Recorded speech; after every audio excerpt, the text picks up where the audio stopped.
సౌమ్య ఇంటికి వచ్చిన వినోద్ని ఎలాగైనా ఆఫీస్కి రాకుండా అట్నుంచటే ఎటైనా దూరంగా పంపించేయాలి.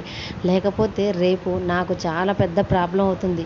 ముందుగా ఈ వినోద్ని ఎలాగైనా ఇక్కడి నుంచి పంపించాలని ఫోన్ తీసుకొని తన ఫోన్లోంచి వినోద్కి కాల్ చేస్తుంది. వెంటనే లిఫ్ట్ చేసిన వినోద్ హలో అనేసరికి అప్పుడు సౌమ్య హలో వినోద్ నేను సౌమ్యనని వినోద్కి చెప్తూ ఉండేసరికి వినోద్ చాలా కోపంగా నీకేమైనా పిచ్చి పట్టిందా? అంతలా మనం ప్రేమించుకుంటే అసలు నన్ను వదిలేసి ఎక్కడికి వెళ్ళావు? ఇప్పుడు ఎక్కడున్నావు? అని కోపంగా వినోద్ సౌమ్యని అడుగుతూ ఉంటాడు. అప్పుడు సౌమ్య మాత్రం నేను దాని గురించే మాట్లాడదామని నీకు కాల్ చేశాను. అసలు నువ్వు ఇప్పుడు ఎక్కడ ఉన్నావని సౌమ్య వినోద్ని అడిగేసరికి వినోద్ నేను నీకు లొకేషన్ షేర్ చేస్తాను అక్కడికి వచ్చాయని సౌమ్యకి చెప్పడంతో సౌమ్య కంగారుగా ఎవరు చూడకుండా ఇంట్లోంచి జాగ్రత్తగా వెళ్తూ ఉంటుంది.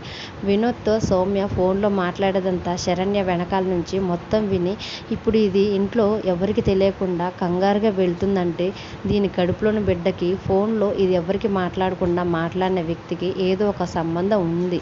దీని సంగతి ఇప్పుడే తేలుస్తా. దీన్ని ఫాలో అయితే నిజమంతా అదే దానంతట అది బయటికి వస్తుంది అని సౌమ్య వెళ్ళిన తర్వాత శరణ్య కూడా సౌమ్యని ఫాలో చేస్తూ తన వెనకాలే వెళ్తూ ఉంటుంది. వినోద్ షేర్ చేసిన లొకేషన్కి సౌమ్య అక్కడికి వచ్చి వినోద్ని చూస్తూ హాయ్ వినోద్ అని వినోద్ని కూల్ చేసే ప్రయత్నం చేస్తూ ఉంటుంది. కానీ వినోద్ మాత్రం కోపంగా సౌమ్య నిన్ను ఎంతలా ఇష్టపడ్డాను, నువ్వు కూడా నన్ను ఇష్టపడ్డావు కదా, మనం శారీరకంగా కూడా ఒకటయ్యాం, అయినా కానీ నన్ను వదిలేసి నీకు వెళ్ళాలని ఎలా అనిపించిందని కోపంగా సౌమ్యని అంటూనే ఉంటాడు. సౌమ్య మాత్రం వినోద్ని ఎలాగైనా కూల్ చేసి ఇక్కడి నుంచి పంపించాలన్నట్లుగా వినోద్తో ప్రేమగా మాట్లాడే ప్రయత్నం చేస్తూ ఉంటుంది. దూరం నుంచి సౌమ్యని ఫాలో అవుతూ వచ్చిన శరణ్య మొత్తం వినోద్ తోటి సౌమ్య మాట్లాడిందంతా శరణ్య దూరం నుంచి అబ్జర్వ్ చేస్తుంది. మరి వినోద్ సౌమ్యతో మాట్లాడిందంతా శరణ్య వింటుందా?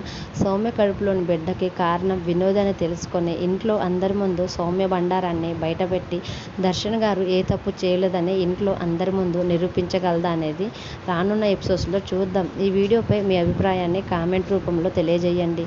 ఈ వీడియో కనుక మీకు నచ్చితే ప్లీజ్ లైక్ చేసి మన ఛానల్ని సబ్స్క్రైబ్ చేసుకోండి. Thanks for watching.